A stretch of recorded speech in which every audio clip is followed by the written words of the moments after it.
Salut et bienvenue sur Cléboa Original et Chamaloba officiel. Merci pour votre confiance et fidélité. C'est toujours moi, votre humble serviteur, Grady Mouya, autrement dit le fils de la promesse. Alors, nous vous proposons de suivre le grand journal de la RTNC et on se retrouve à la prochaine. Portez-vous bien. Au revoir.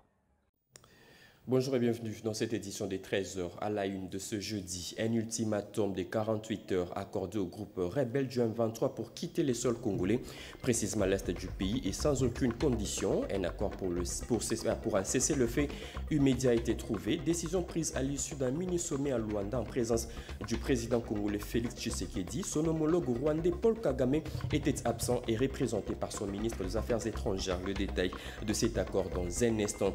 Également sommaire de cette édition de la mi-journée, les rues de Kinshasa ont été de nouveau agitées. Des milliers de la population et militants des regroupements de partis politiques ont manifesté à travers des marches de colère pour dire non à l'agression rwandaise et aussi pointer du doigt la communauté internationale pour ses silences complices. Reportage à suivre dans ce journal. Et enfin, les couteaux restent toujours tirés au sud Kivu entre le gouvernement provincial et l'Assemblée provinciale après une vive tension observée hier entre les deux partis lors d'une tentative d'une motion de défiance contre Théo Ngwabidje. La ville de Bukavu est maintenant calme. Nos reporters ont fait les constats sur le terrain. Voilà tout pour les sommaires. Mesdames et messieurs, encore une fois, bienvenue à vous si vous nous rejoignez à la radio-télévision nationale congolaise. Je le disais à l'ouverture de ces journaux, le rebelle du M23 n'ont plus qu'un jour pour quitter les sols congolais. Un ultimatum de 48 heures leur a été lancé par le chef d'État de la communauté d'Afrique de l'Est réuni hier en Angola dans un mini-sommet de Luanda. Les communiqués finaux ordonnent aux rebelles du M23 de cesser toute hostilité d'ici vendredi à 18 heures. La force régionale de la communauté interviendra en cas de refus. Le président rwandais Paul Kagame a brillé par son absence. Suivez les détails dans ces reportages de Giscard Koussema. En invitant à Luanda tous les chefs d'État concernés et engagés dans les processus de Nairobi et celui de Luanda, le président João Lourenço avait pour objectif d'obtenir des engagements fermes pour une cessation des hostilités et envisager un canevas pour la suite des deux processus. Au terme des 6 heures de discussion à huis clos, le président João Lourenço, initiateur du mini-sommet de Luanda, Évariste Ndayishimiye, président du Burundi et président en exercice de la communauté de l'Afrique de l'Est, les présidents Félix-Antoine Tshisekedi Tshilombo de la République démocratique du Congo, M. Vincent Biruta, ministre des Relations extérieures du Rwanda, représentant son président absent, et Uhuru Kenyatta, ancien président du Kenya et facilitateur désigné de l'EAC, ont signé un communiqué final contenant 15 grandes décisions, dont la principale est la cessation des hostilités par le M23. O principal objetivo da mini-cimeira de Luanda. L'objectif principal du mini-sommet de Luanda était d'établir le calendrier des mises en œuvre des actions prioritaires en vue, d'une part, de la cessation des hostilités et du retrait immédiat du M23 des localités congolaises occupées et d'autre part, de la coordination des processus de Luanda et de Nairobi. A mini-cimeira decidiu o seguinte: a cessação das hostilidades em geral, cessation des hostilités en général et en particulier des attaques du M23 contre les FARDC et la MONUSCO à compter des vendredi 25 novembre 2022 à 18 h. B. Respect absolu du prescrit des communiqués des conclaves des chefs d'État de la communauté de l'Afrique de l'Est des Nairobi du 21 avril et du 20 juin 2022 pour le processus de paix de Nairobi, de la feuille de route de Luanda du 7 juillet 2022 pour le processus de Luanda et des conclusions de la réunion extraordinaire des chefs d'état-major généraux des forces armées de l'EAC, Bujumbura, le 8 novembre 2022. C. Poursuite du déploiement intégral de la force régionale de l'EAC. D. Intervention de la force régionale contre les M23, conformément au prescrit du processus de Nairobi et au rapport de la réunion des chefs d'état-major de la communauté de l'Afrique de l'Est qui s'est tenue à Bujumbura le 8 novembre 2022 en cas de refus du M23 de cesser les hostilités et de se retirer des territoires occupés. De cessar as hostilidades e retirar-se dos territórios ocupados. Le mini-sommet de Luanda a également demandé au M23 de se retirer des zones occupées et son repli dans ses positions initiales, conformément aux conclusions de la réunion des chefs d'état-major généraux de l'EAC du 8 novembre au Burundi. Enfin, les chefs d'État ont convenu de se retrouver prochainement à Bujumbura pour l'évaluation de l'application de recommandations et résolutions du mini-sommet de Luanda.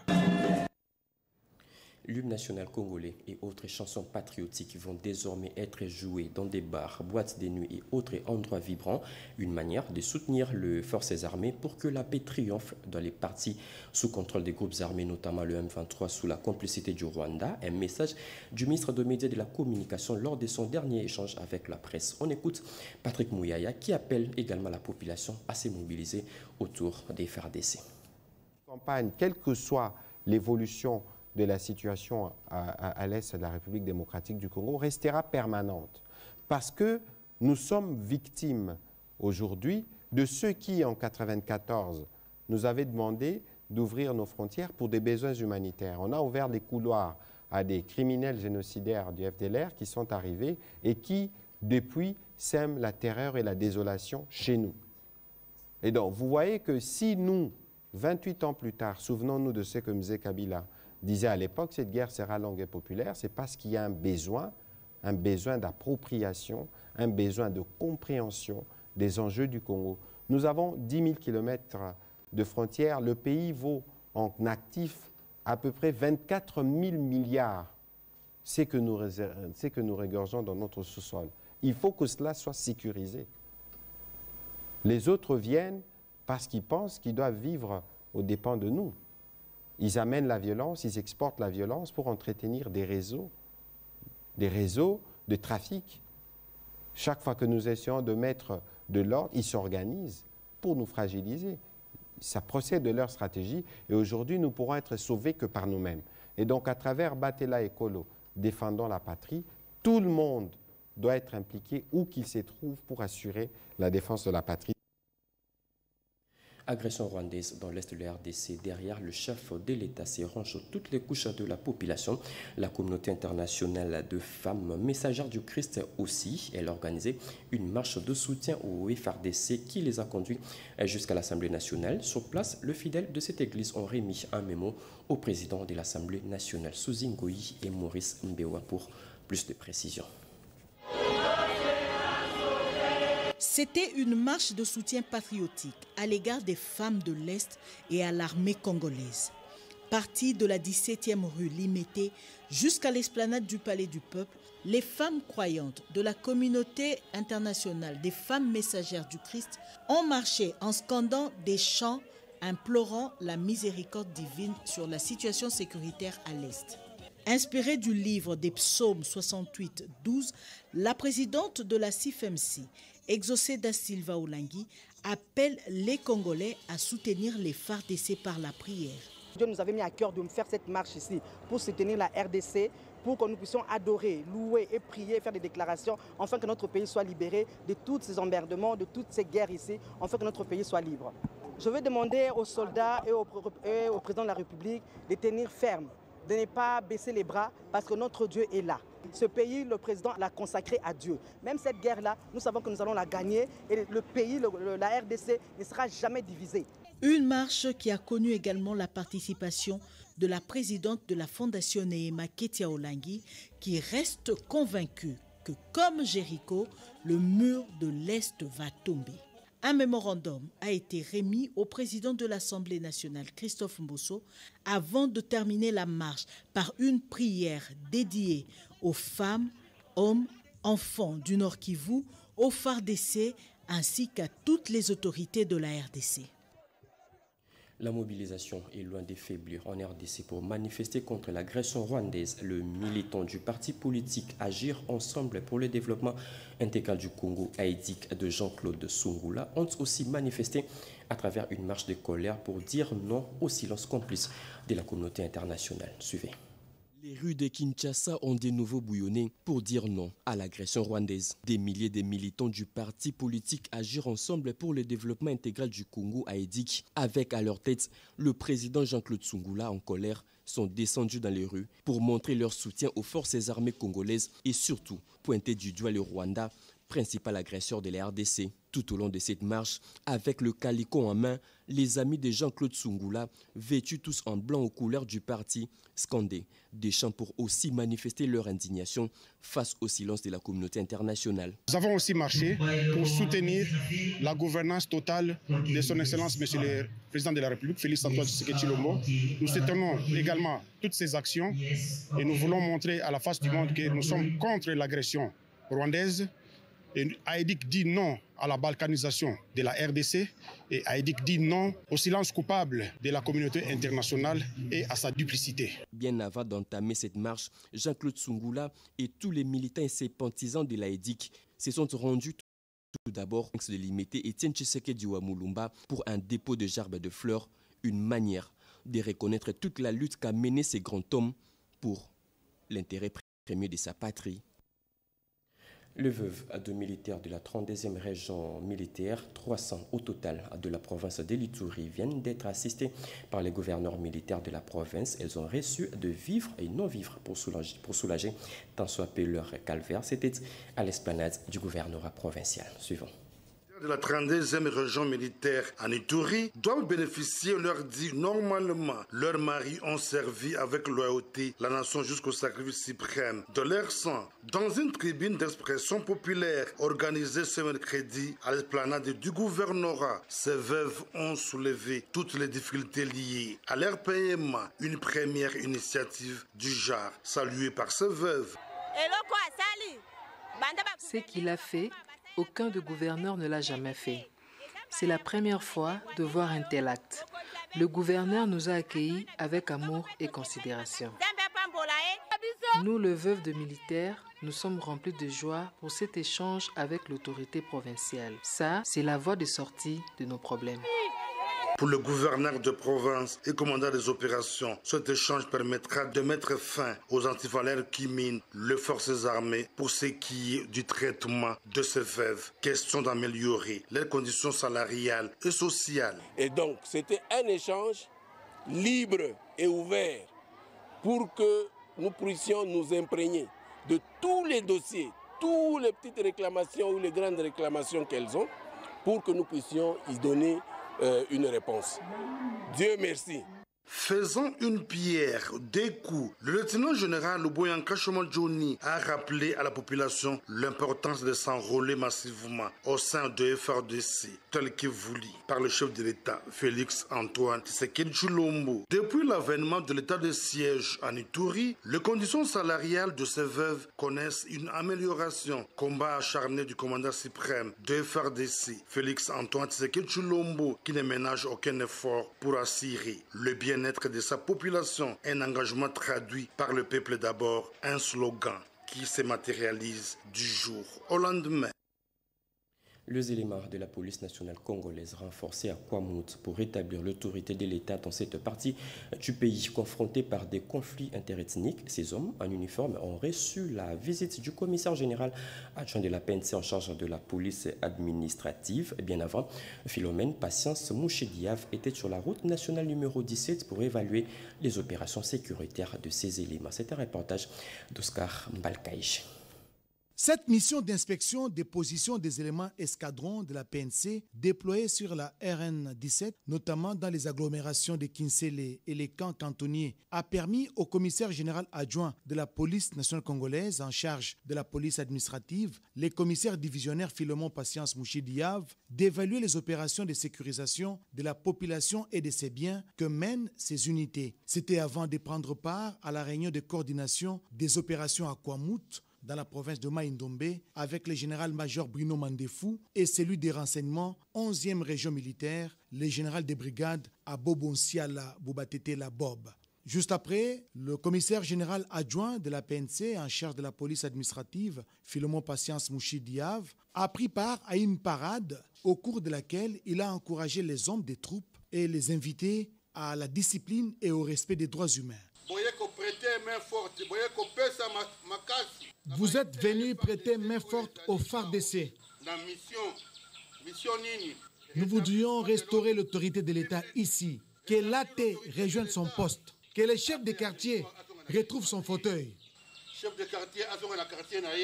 Pour renforcer leur capacité opérationnelle sur le terrain, 4 Jeeps 4x4, dont de la maison militaire du chef de l'État, ont été mis à leur disposition. C'est à la grande satisfaction des autorités coutumières et de la population locale. Des échanges avec la notabilité locale ont ponctué ce séjour de travail dans les territoires de Kwamut, province de Mai-Ndombe.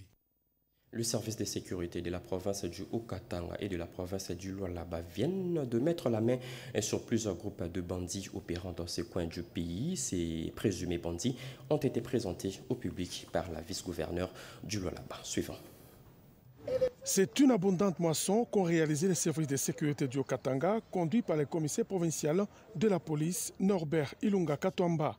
Ils ont réussi à mettre la main et à présenter au vice-gouverneur Jean-Claude Kanfoua Kimimba 2 vagues de bandits à main armée et des voleurs des câbles électriques de la SNEL. La première vague constituée de 7 groupes avec au total 37 criminels qui opéraient notamment à Lubumbashi et à Kasumbalesa, et ce, dans toutes les communes. Ils sont pour la plupart des repris de justice, dont Chituka Mukendi Malaba, alias Malabar, un compagnon du célèbre bandit à main armée Kabengele, aujourd'hui en fuite. Dans leurs opérations, ils utilisent des armes à feu, des marteaux et autres objets pour casser les vitres des maisons visitées. Certains d'entre eux ont été capturés en possession de leur butin, comme des téléviseurs, ordinateurs, des baffles et autres.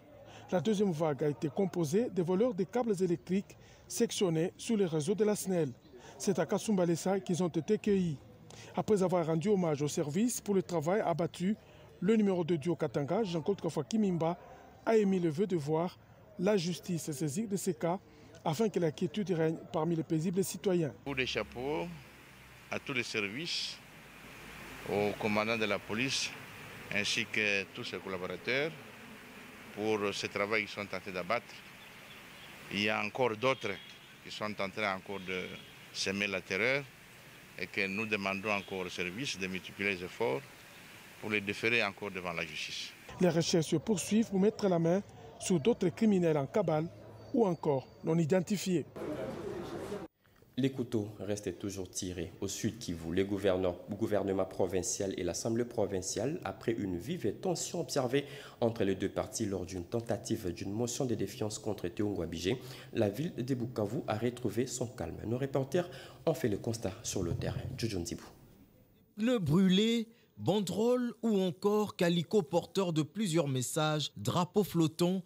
Voilà comment Bukavu se réveillait, une façon pour les habitants du Sud Kivu de dire non à la 4e motion de censure initiée contre le gouvernement provincial dirigé par le gouverneur Théo Ngouabidje Kassi. Une motion de censure née sur fond de corruption. D'autre part, des pétitions ont été initiées par certains députés provinciaux contre tous les membres du bureau définitif de l'organe que dirige Zachary Louamira. Conséquence, une crise institutionnelle s'installe au Sud Kivu. Massés sur la chaussée, au niveau de Pandi, au même moment, d'autres ont pris d'assaut l'Assemblée provinciale. Ces manifestants des divers partis politiques et diverses couches de la population pointe du doigt un responsable d'une institution nationale et ressortissant du Sud Kivu qui serait instigateur et parrain de cet énième geste de déstabilisation des institutions provinciales et pour cause l'adhésion du gouverneur Théo Ngouabidje Kassi au parti présidentiel UDPS. Pour ses habitants,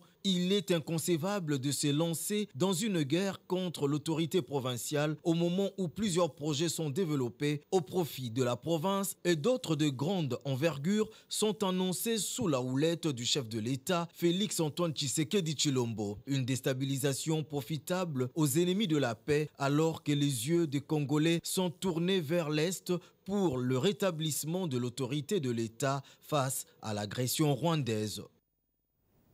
Sécurité dans l'Est de la RDC. Au-delà des marches organisées à travers le pays, les scientifiques aussi réfléchissent pour trouver des solutions. Hier à Kinshasa, quelques hommes de droit réunis au cours d'une conférence pour fin de stratégie pour pacifier l'Est du pays, une activité organisée par l'Université de Kinshasa. C'est un reportage de Jean-Pierre Ndolo Demazo. Interconnexion des conflits dans la région des Grands Lacs. Quelle piste de solution pour une paix durable? C'est le thème de cette conférence ouverte au Fleuve Congo Hôtel de Kinshasa.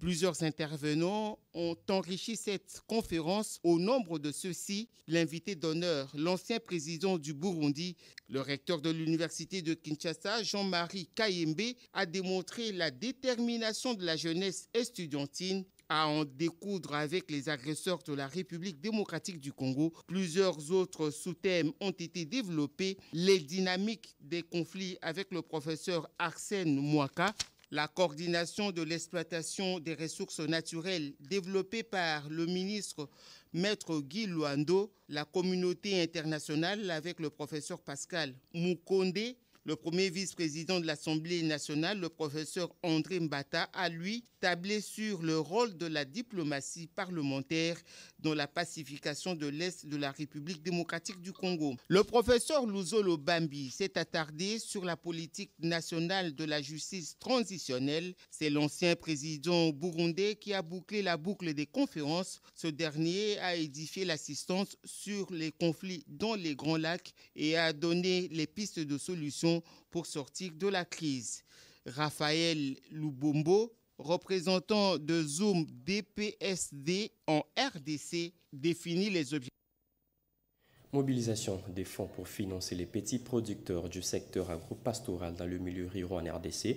Le gouvernement congolais, les FIDA, convolent désormais en juste annonce. Les deux parties viennent de procéder à la signature d'un protocole d'accord. C'est un reportage de Joël Kayembe. Qui prend l'engagement, le gouvernement congolais et les FIDA. La signature des procès-verbaux des négociations ouvre la voie à la mobilisation des fonds pour alimenter les projets d'autonomisation pour la valorisation de l'entrepreneuriat agricole et rural sensible à la nutrition inclusive et résilient d'ici 2023. Nous avons les routes, des dessertes agricoles, nous avons les bâtiments administratifs et nous avons les ouvrages de franchissement tels que les ponts, les dallos. Il y a aussi les bâtiments scolaires, les ouvrages sanitaires. La prochaine étape, ça sera la présentation du projet au conseil d'administration du FIDA. Déjà le 2 décembre, on aura une réunion préalable du conseil où je vais faire une présentation un peu plus détaillée. Et ensuite, du 13 au 15 décembre, ce sera le conseil d'administration. Les sites d'intervention sont déjà ciblés et le système de suivi est mis en place. Nous avons parlé de la province du Congo central, de l'ex-province de Bandundu dans sa nouvelle configuration. Et ce projet n'est pas seul. Notre partenaire, les FIDA, intervient ailleurs. Par exemple, au Kasaï, nous avons le projet Padrir. Et dans le Nord Kivu, nous avons le projet Passa NK. Et à cela s'ajoutent d'autres bailleurs de fonds, notamment la Banque mondiale. La meilleure gouvernance mise en place par les chefs de l'État. Vous avez l'IGF qui fait la paire du gendarme. Nous avons la Cour des comptes.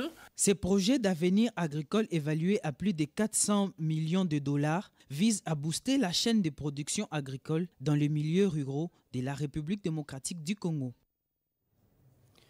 Quel rôle doivent jouer les entités territoriales décentralisées dans le développement durable de chaque province? Eh bien, la question a fait la une lors d'un symposium ouvert hier à Kinshasa, comme nous dit Edith Chalakatala. Durable n'est peut-être envisageable que si le concept est compris à la base par les gestionnaires locaux. Ce symposium des entités territoriales décentralisées qui s'est ouvert à Kinshasa se veut un cadre d'échange d'expériences vécues et d'identification des opportunités d'action.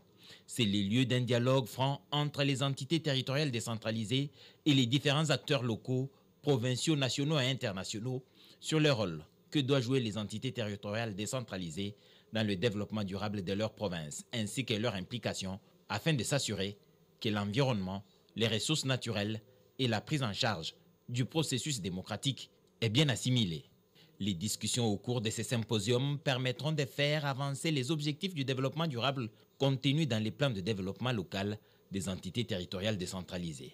La coopération allemande GIZ, qui appuie ces symposiums, soutient les efforts de la République démocratique du Congo dans l'approche communautaire de protection de la biodiversité et de gestion de la forêt congolaise. À travers son programme de maintien de la biodiversité et de gestion durable des forêts, BGF, la GIZ accompagne notamment les entités territoriales décentralisées périphériques aux aires protégées Kaouzi-Biega et Lomami dans les provinces du Sud Kivu et du Maniema.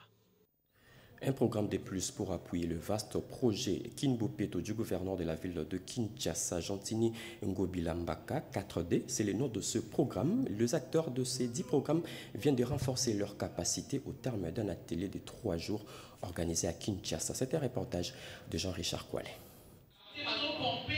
Dans le cadre d'accompagner le projet Kinbopeto initié par le gouverneur de la ville de Kinshasa, Gentini Ngobila, NEMA en collaboration avec Camp d'Afrique a formé au total 50 personnes pour l'assainissement. Dénommée Commune Assainie, cette session d'assainissement de 3 jours vise à assainir l'environnement. Les 50 personnes formées auront désormais la capacité de travailler sur terrain, notamment gérer les déchets, faire des curages, désinfecter les marchés et les hôpitaux. Nous avions remis les brevets à 50 candidats qui ont suivi des formations sur l'assainissement de la ville de Kinshasa. Nous sommes en collaboration avec l'ONG Gang et ils nous ont donné des formations avec des nouvelles technologies.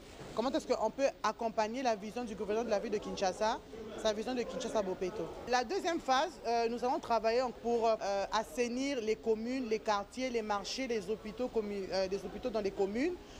Nous sommes en train d'accompagner en fait, la vision du gouverneur de la ville, mais nous allons plus travailler dans les communes, dans le sens de la décentralisation. Donc c'est pour accompagner le projet Kinshasa Bopeto.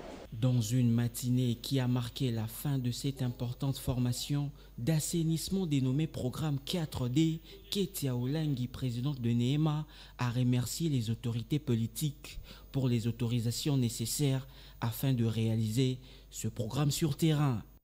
Lancement depuis hier des activités agroécologiques dans la commune d'Endjili en faveur de jeunes femmes et maraîchères. Cette pratique qui vise à lutter contre l'utilisation des engrais chimiques importés a été lancée par Fridolin Cardinal Ambongo. Anastasie Doumbou, Papi Mbongo et Erudis Kitutu ont signé ces reportages. Un centre agroécologique Elika Liziba pour renforcer la capacité de jeunes et femmes dans les activités agricoles, d'élevage, d'environnement et d'apiculture déjà opérationnelles dans la commune d'Endjili Sekomaf. La cérémonie du lancement des activités a été donnée par le cardinal Ambongo Bessungu. Pour ce qui nous concerne aujourd'hui, c'est le changement par rapport à la gestion de la terre. Cette terre que Dieu nous a donnée en héritage. Comment nous devons nous comporter sur cette terre pour qu'après nous puissions léguer la terre à nos enfants et aux enfants de nos enfants tel que Dieu l'a voulu. Initié par Caritas Développement Kinshasa et ses partenaires SOS Fin, ce projet vise à développer les modèles agroécologiques dans la périphérie de la capitale. Les engrais chimiques doivent être remplacés par les engrais organiques. Pour y arriver, une formation de jeunes en micro-entrepreneuriat s'avère indispensable. L'objectif est de parvenir à produire une alimentation et lutter contre la faim. En outre, ce projet va contribuer à lutter contre les produits chimiques importés, souvent à la base des contaminations des légumes nuisibles aux consommateurs, mais également de la contamination des sols et des eaux. Une visite guidée de la ferme pour la production des poules de chair, de porc, de lapins et de légumes a sanctionné cette cérémonie de lancement des activités agroécologiques par le cardinal Ambongo et ses partenaires.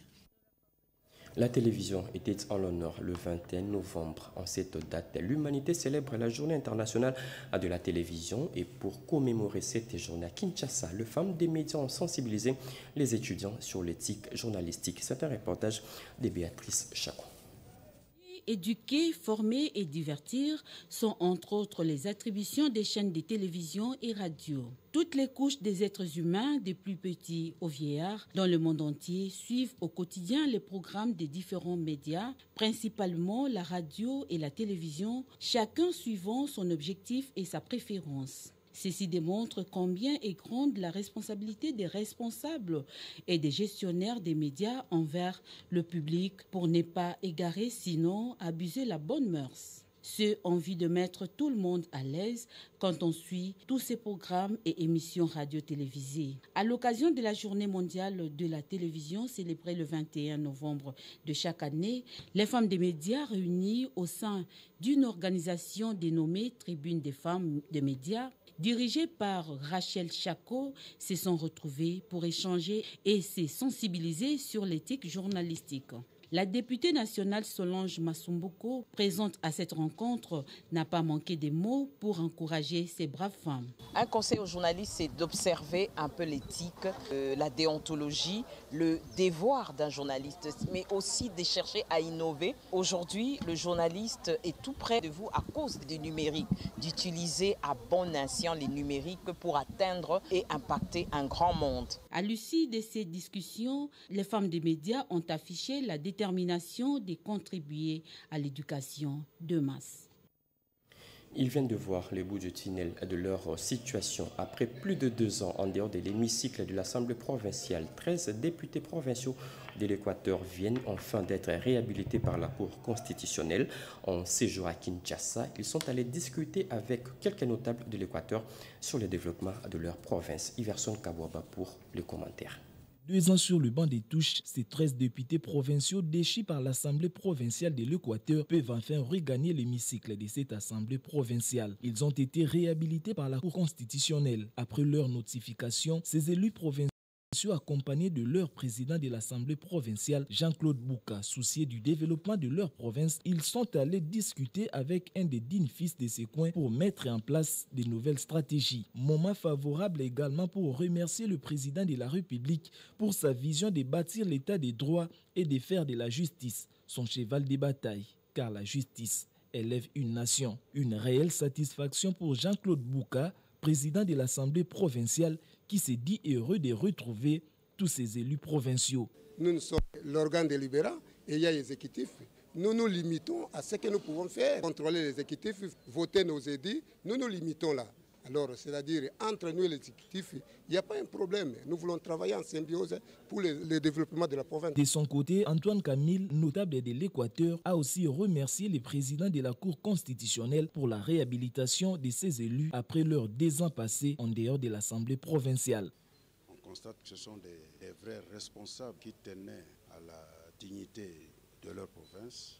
Moi, en tant que fils de cette province et notable de surcroît, je ne pouvais pas rater cette occasion pour pouvoir les congratuler. Voilà ce qui m'amène. Désormais, ces élus vont travailler dans le respect du règlement intérieur et de mettre en avant l'intérêt des fils et filles de l'Équateur. Après deux décennies de recherche, les chercheurs Yves Kissoulou vient enfin de présenter et défendre sa thèse, la lecture de la créativité en Afrique subsaharienne. C'est le titre de cette nouvelle thèse qui vient de s'ajouter à l'Université protestante au Congo, une publication inspirée à partir de la première évangélisation en Afrique, comme nous dit Louis-Dor Balekelai. Un jury sévère présidé par le professeur Bokondoa que le doctorant Don Yves Kissoulou a défendu sa thèse de doctorat après 20 ans de recherche à l'Université protestante du Congo. Une thèse de 361 pages répartie en 2 parties avec chacune 4 chapitres. Ayant pour sujet de la lecture de la Bible à la théologie de la créativité en Afrique subsaharienne, Exode 31 du 1er au 11e verset comme paradigme, que le doctorant Don Yves Kissoulou part du constat selon lequel après un siècle de la première évangélisation missionnaire, l'Afrique subsaharienne, malgré le foisonnement des églises et faute de créativité, peine à améliorer les conditions de vie des populations et changer leur environnement. Face à cette lacune, les chercheurs en théologie proposent une herméneutique de l'invention et du dépassement pour une lecture africaine de la Bible en partant de la péricope d'Exode 31, 1 à 11, en vue de l'appropriation de la Bible par une lecture africaine au regard des similitudes entre la théologie mystique juive et celle africaine. Doctorant Don Yves Kissoulou propose une théologie mystique de la créativité et une spiritualité inculturée susceptible d'aider les églises d'Afrique subsaharienne à une nouvelle manière de vivre et de faire avec comme objectif la promotion du travail comme conquête de l'homme pour son épanouissement et le développement de la société. Le mérite de cette thèse réside dans sa contribution originale à la théologie mystique et un nouveau souffle à l'exégèse africaine de la créativité, susceptible de relever les défis de l'appropriation de la Bible en temps de crise. Après débat et délibération à huis clos, le doctorant Don Yves Kissoulou a été proclamé par Monseigneur le recteur de l'UPC, docteur en théologie avec mention grande distinction. a été conféré à Toge et la TOC, docteur en théologie. Mesdames et messieurs, c'est la fin de ces journaux. Journal réalisé par Pati Kwedi et Mustapha Obio.